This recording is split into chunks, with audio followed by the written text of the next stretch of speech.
المصطلح فاجعلوا على أذهانكم وسيمر إن شاء الله على الدورة. Di situ ada dua perkara yang penting. Yang pertama, saat itu Al-Habib Abu Bakar Al-Masyhur berada posisi beliau sebagai pembaca kitab, sebagai murid. Ketika selesai pertemuan tersebut, malamnya Al-Habib Abu Bakar Al-Masyhur menulis satu tulisan perkataan si pencaci dari awal sampai akhir, kemudian menulis semua dalil-dalilnya.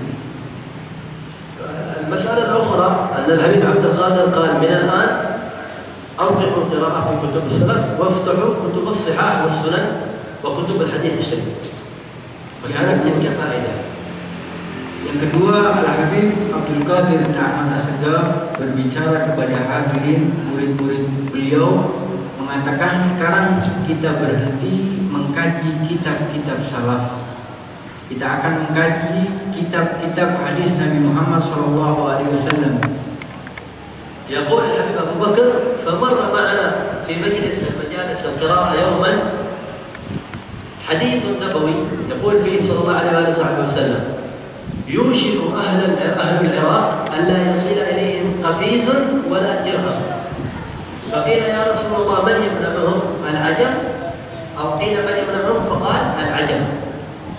وهذا الكلام في نفس الفترة التي كان فيها في تلك البلد يمر ما يعرف بحرب الخليج الأولى في سنة 90 ما جرى بين العراق والكويت، وبدأت دول الغرب تحاصر العراق وتمنع دخول الطعام والواردات إليه.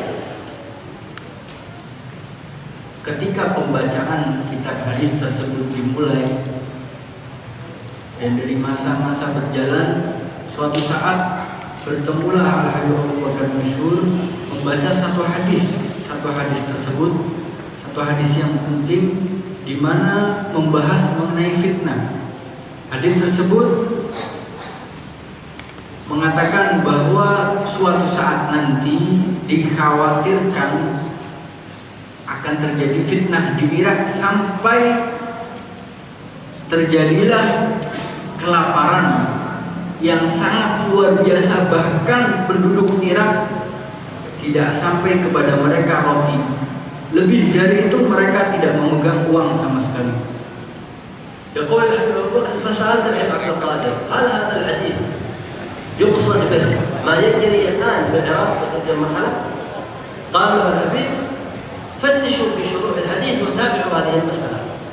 Maka saat itu beliau Abu Bakar Masyhur sebagai seorang murid bertanya kepada gurunya, wahai Abu Abdul Qadir, apakah peristiwa tersebut sudah terjadi atau peristiwa tersebut yang terjadi sekarang di negeri Irak? فيقول سيد الحبيب تابعت الحديث فوجدت في شروح الحديث أن هذا الأمر قد حصل أكثر من مرة منذ عهد النبي صلى الله عليه وسلم إلى تلك الساعة. أكثر من مرة تمر أزمات فيحاصر فيها العراق ويمنعه العجم أن يدخل إليه قفيز ولا درهم. القفيز الطعام وهو يشير إلى أنواع الأطعمة، والدرهم يعني الاقتصاد. في زماننا قد يعبر عنه فيما كان مثلا من منع تصدير البترول أو استيراد بعض المنتجات، هذا نفس المدلول الذي تحمله كلمة درهم، لأن النبي صلى الله عليه وسلم أوتي جوامع الكلم، ونحن ينبغي أن نفتش في كلامه صلى الله عليه وسلم عما استودع من أسرار يجليها الزمان.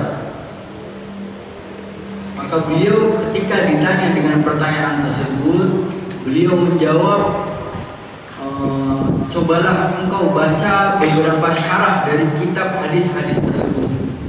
Bacalah. Ketika Al-Habib Abu Bakar membaca atau mengkaji syarah daripada hadis-hadis tersebut, beliau mendapati bahwa peristiwa tersebut sudah terulang terjadi di tempat Irak, di kota Irak, yang mana kejadian tersebut negeri Irak tidak menerima makanan dari luar sama sekali, dan di antara fitnahnya yang kedua yaitu fitnah perekonomian, membahas tentang iktisad, yaitu tidak adanya petrol. Di antaranya bermakna seperti itu karena Nabi Muhammad SAW diberikan jawami'ul kalim atau singkat perkataan. Hadirin, mungkin saya pengen lebih perjelas sedikit.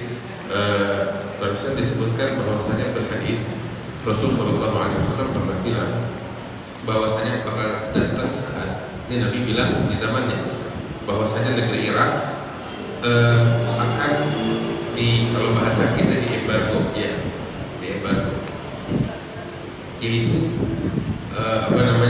nggak bisa keluar masuk pangan, ekonomi dan sebagainya, di embargo.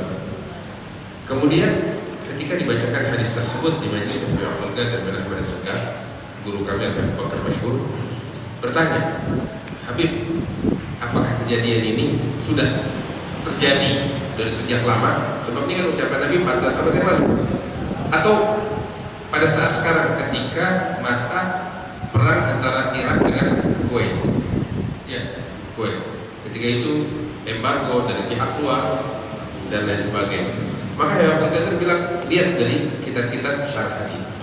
Dan ternyata ketika diperhatikan dari syarah-syarah hadis, kejadian embargo terhadap Irak sudah terjadi berkali-kali dari sejak lama. Jadi bukan hanya kejadian yang perang Irak dengan Kuwait saja, tapi embargo tersebut memang sudah pernah dan sering terjadi di negeri Irak. من هنا جاءت فكرة عند سيد الحبيب أنه في كلام النبي صلى الله عليه وسلم مادة تحتاج إلى متابعة، تحتاج إلى جمع. نشأت من هذه الفكرة المتابعة لنصوص علم علامات الساعة ومتعلقة بها. Maka dari situ beliau menyimpulkan bahwa ada satu ilmu yang perlu dibahas lebih mendalam, dikaji lebih mendalam. إذن هذا العلم لابد أن نتفق مبدئيا أنه علم النبي محمد صلى الله عليه وسلم الجديد فيه أن يدرس كوحدة واحدة، لأن الأوائل تكلموا. قد يقول قائل ما الجديد في هذا العلم؟ علامات الساعة مبثوثة في كتب السنن، ما من كتاب في السنن إلا وفيه باب الفتن وإلا وفيه كلام عن علامات الساعة. الجديد أن تجمع هذه وتدرس من خلال حديث جبريل الذي سنتكلم بإذن الله تعالى عنه. Maka kita menyimpulkan bahwa ilmu tersebut adalah ilmu dari Nabi Muhammad SAW. Kita lihat bahwa tanda-tanda kiamat atau ilmu fitnah sudah disebutkan di beberapa kitab, sudah disebutkan di beberapa hadis. Sesuatu yang baru, hanya saja sesuatu yang baru, kita mengambil ilmu tersebut dalam pembahasan yang satu atau yang disebut dengan perkataan wahdah al-mawdu'iyah. ولا تتكلم فقط عن ظواهر كونية، مثلا عن الأشراق والظواهر الكونية فقط المتعلقة بالشمس والكواكب والنجوم. لا تتكلم فقط عن الحياة الإنسانية في آدم وذريته. لا تتكلم أيضا عن زمن دون زمن. هذه رؤية كاملة شاملة لها موقع أساسي من الدين، نحتاج أن نفهمها وندرسها ونقرأها ونتابعها. Ilmu tersebut bukan saja membahas mengenai ilmu luar angkasa, tidak membahas mengenai ilmu pengetahuan saja, tidak membahas mengenai ilmu zaman yang akan datang, zaman sebelumnya, zaman sebelum Nabi Muhammad SAW. Tapi ilmu tersebut ilmu yang sempurna, ilmu satu, sesuatu bagian dari agama, sesuatu bagian dari warisan Nabi Muhammad SAW. يعرفنا موقعنا مما كان وما يكون في الماضي والمستقبل والحاضر. وهذه مقدمة قد تكون فيها شيء من الإبهام وشيء من عدم البيان، لأني أحب أن ألفت نظركم أننا أمام علم كامل. وما هذا الكتاب الذي سنتناول ما تيسر منه في هذه الدورة إلا أشبه ما يكون بكتاب الرسالة الجامعة. به يعرف الإنسان مفاتيح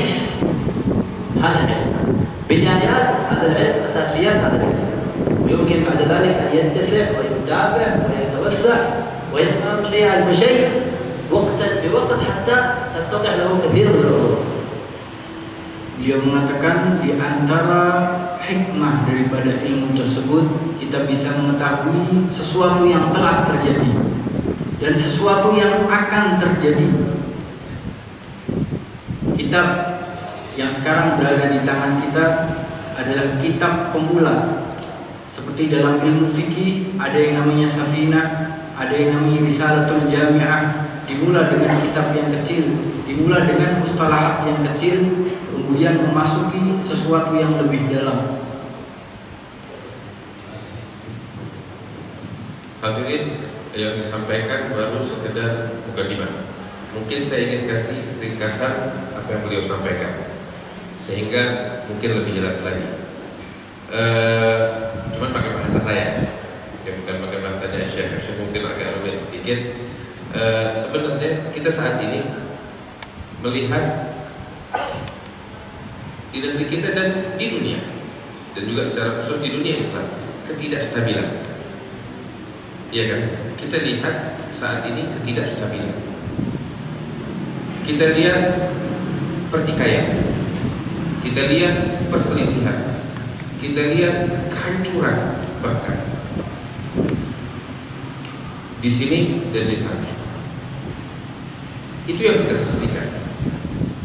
Dan ketahuilah apa yang kita saksikan dan apa yang akan kita saksikan ke depan atau yang sudah pernah terjadi, itu semua secara terperinci disebutkan oleh Nabi Muhammad SAW di dalam hadis-hadisnya.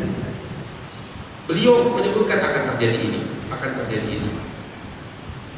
Di dalam hadis yang banyak, kira-kira kita para kiai, para ulama, kita baca hadis Nabi Muhammad yang menyebutkan tentang tanda-tanda hari kiamat yang akan datang, atau yang sudah terjadi, atau yang dahulu, ya, dan lain sebagainya.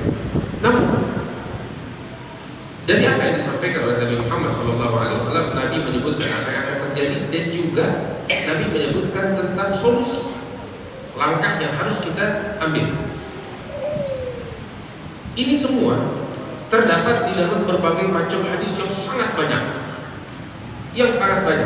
tersebar di sini dan di sana, dan sulit untuk dikumpulkan semuanya, atau dijadikan suatu, artinya sulit kalau kita mau mengambil apa yang tercerai-berai semacam ini dari hadis-hadis Nabi Muhammad SAW.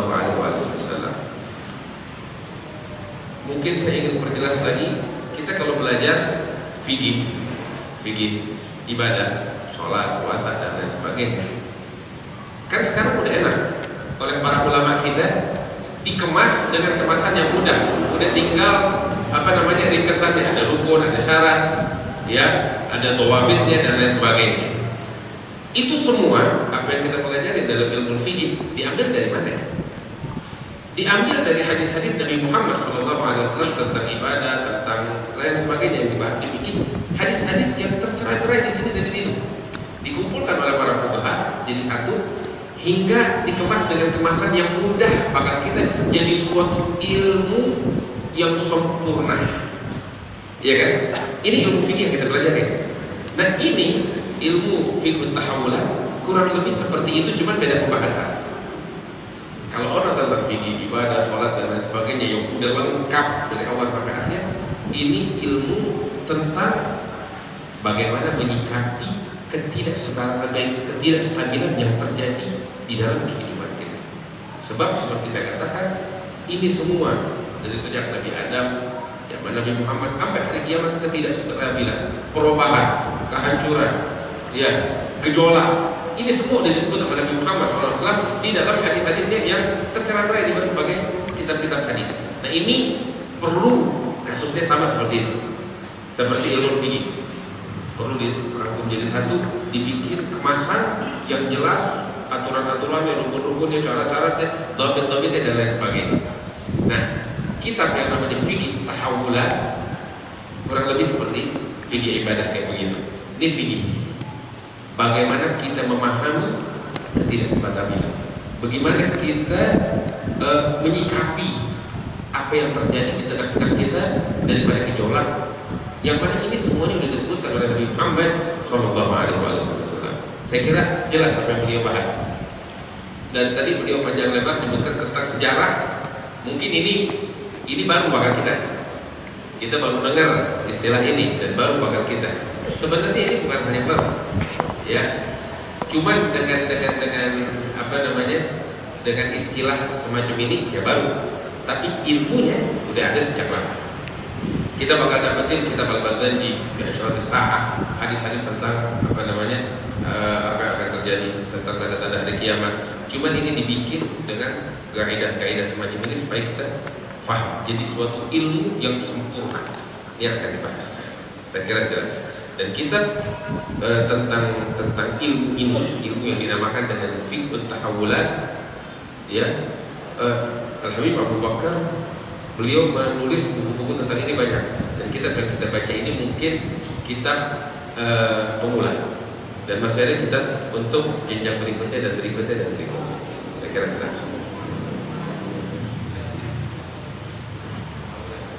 Kalimat tahawulan itu artinya ketidakstabilan, gejolak. Nah, fikih artinya kita memahami pemahaman apa yang harus kita lakukan, bagaimana menyikapinya, bagaimana memahaminya, kemudian kita bagaimana menyikapinya. Nah, gejolak dan ketidakstabilan yang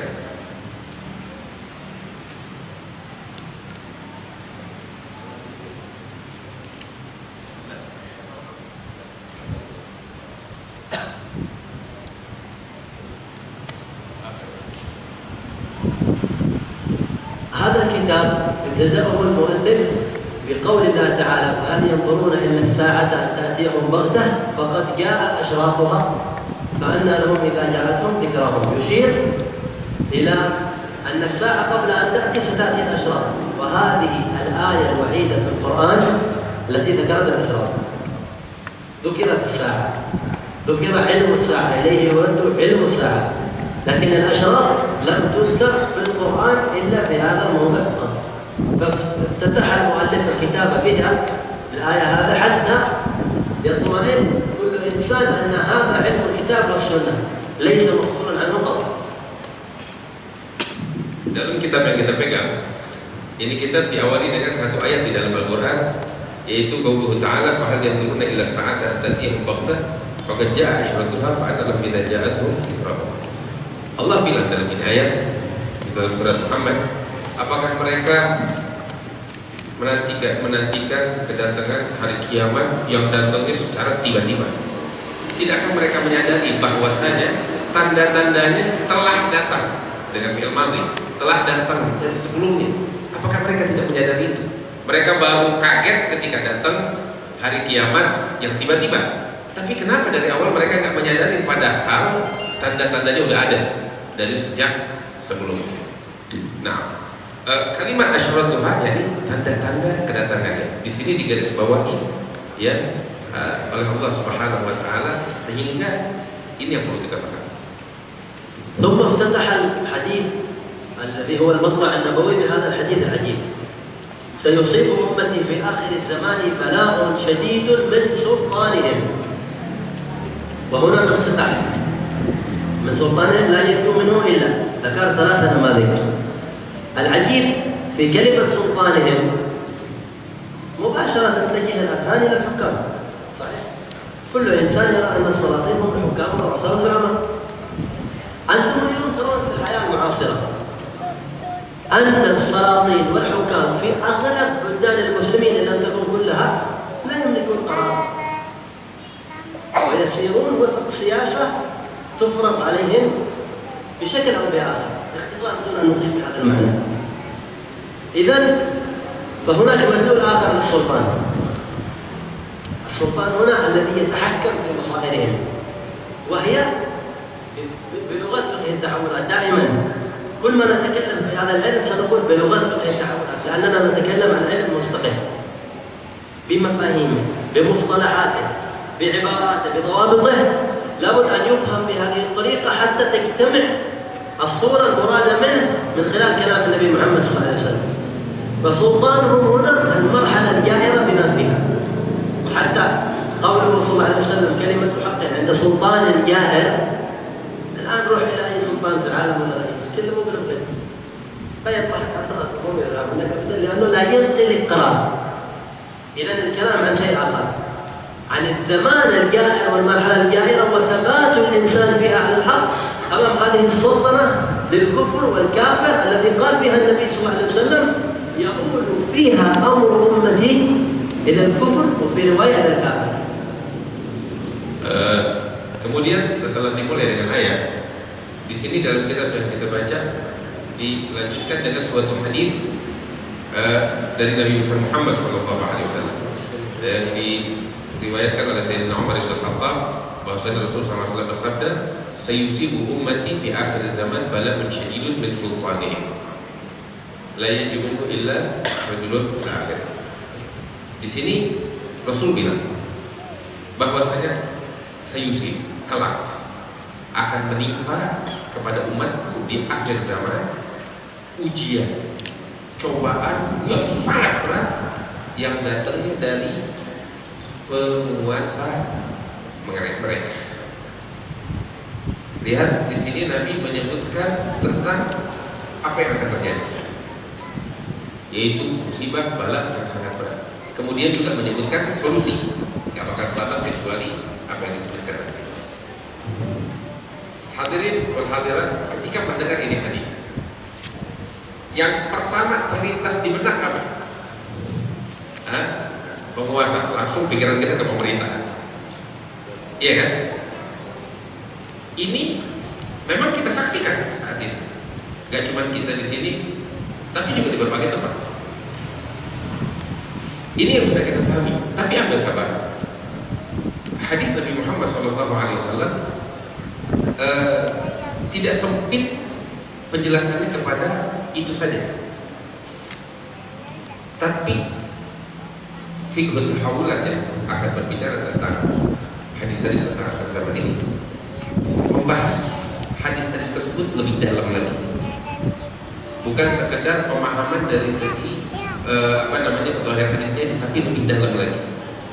Di sini disebutkan bala'un syadidun min sultanihim, ujian yang sangat berat, cobaan yang sangat berat dari penguasa mereka. Yang terlintas di benak kita, ini pemerintahan, penguasa yang pegang.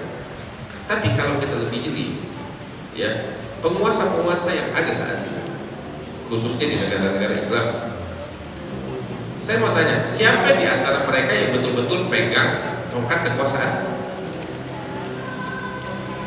Ada nggak? Semuanya cuma boneka. Betul. Mereka ditekan oleh pihak lain yang lebih berkuasa. Jelas. Pihak lain yang lebih berkuasa. Yang mana kekuasaan, kalau kita melihat ke pihak lain ini yang lebih berkuasa, kita dapetin kekuasaannya nggak hanya kepada satu negara, dia menguasai penguasa negara. Dan kita dapetin ujian yang menimpa kita, ya, datangnya dari itu, dari penguasa yang menguasai ini, penguasa negara yang saat ini ada. Ini pemahaman yang lebih dalam lagi dari hadis tersebut. Dan kita saksikan ini. Dan apa jalan keluar? Maka disebutkan oleh Nabi Muhammad SAW. وحتى تطمئن خواطركم كنا نستغرب كيف يفسر السلطان بالمرحلة. حتى وقف بعض الإخوان على حديث نبوي يقول فيه صلى الله عليه وآله وسلم زمانكم سلطان، فاتضح الإشكال تماما.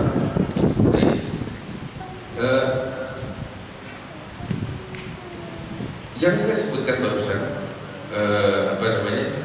penguasa bukan hanya sebatas penguasa negara, tapi ada di balik itu penguasa-penguasa yang lain yang berkuasa di atas para penguasa-penguasa negara ini. Dan apakah pihak tersebut berkuasa langsung tinggi begitu aja? Kan enggak. Tapi ada masa atau fase-fase yang dilalui dari sejak lama hingga mereka memiliki kekuasaan semacam ini, fase-fase tersebut.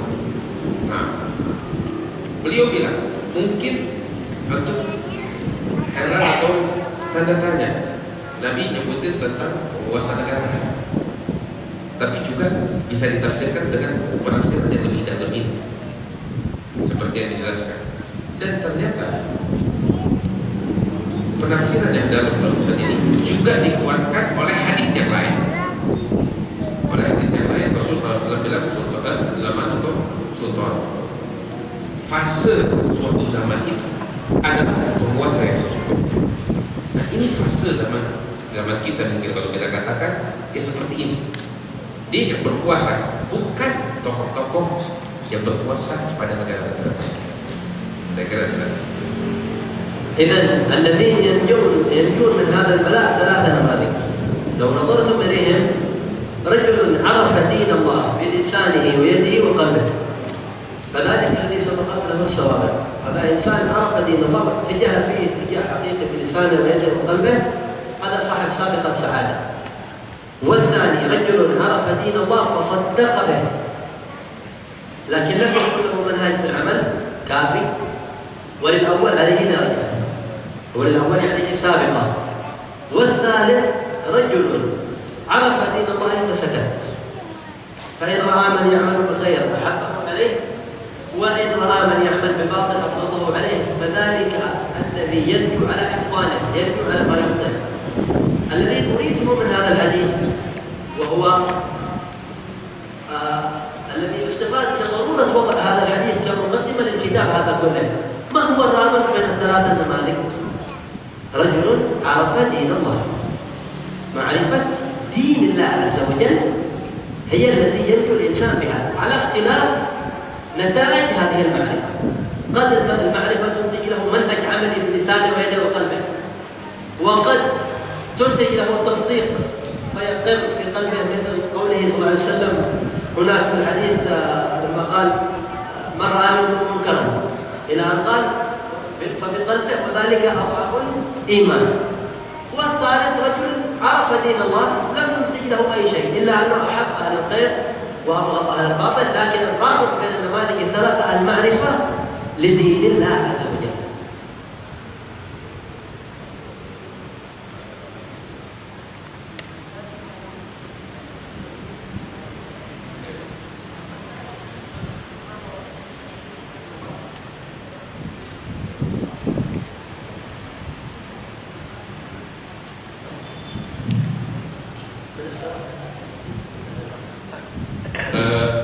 Masih melanjutkan tentang hadis ini. Tadi kan kita sebutkan bahwa Rasul Shallallahu Alaihi Wasallam mengatakan bahwasanya akan menimpa umatku ujian bala yang sangat berat dari penguasa mereka. Dan kita sudah jelaskan arti penguasa dengan berbagai dengan beberapa pengertian tentang maksud dari pada penguasa tersebut. Dan kita mungkin bisa saksikan di zaman kita ini, ya. Ini problem yang disebutkan oleh Nabi Muhammad SAW yang akan kita hadapi. Akan tetapi, hadirin, kalau cuma nyebutin penyakit, bikin kita tambah sakit. Setelah disebutin penyakit, mesti ada obat. Nabi SAW juga nyebutin obat. Apa sikap kita ketika keadaan ini terjadi? Rasul bilang, la yanju minhu illa, tidak akan selamat dari ujian tersebut kecuali 3 kelompok orang. Yang pertama, rajulun arafa dinallah bilisanihi wa yadihi wa qalbihi. Seseorang yang memahami agama Allah dan dia membela agama Allah dengan lisannya, dia curahkan segala kemampuannya, dan dengan hatinya. Ini yang selamat. Dan orang yang semacam ini, kata Rasulullah, fadzalika alladzi sabaqat lahu sawabiq. Ini memang sudah dituliskan oleh Allah Subhanahu wa taala dari sejak awal sebagai orang yang akan masuk surga dan akan selamat. Ada lagi kelompok orang yang kedua yang juga selamat, tapi di bawah itu. Apa itu? Rajulun arafa dinallah fasaddaqa bih. Seorang yang mengetahui agama Allah dan membelanya, tapi nggak seperti yang barusan awal. Yang awal dicurahkan segalanya untuk membela agama Allah Subhanahu wa Ta'ala. Ini dia mengetahui dan dia berusaha membelanya, tapi nggak seperti yang pertama. Nabi bilang walil awal alaihi sabiqah, yang kelompok pertama lebih mulia. Adapun yang ketiga, rajulun arafa dinahu, seorang yang mengetahui agama Allah, tapi dia nggak punya kemampuan untuk berbuat seperti kelompok kedua dan yang pertama. Cuma bisa diam. Ngelihat ada orang bikin baik, dia senang. Ngelihat ada orang bikin mungkar, dia nggak bisa berubah, tapi dia ingkari dalam hati.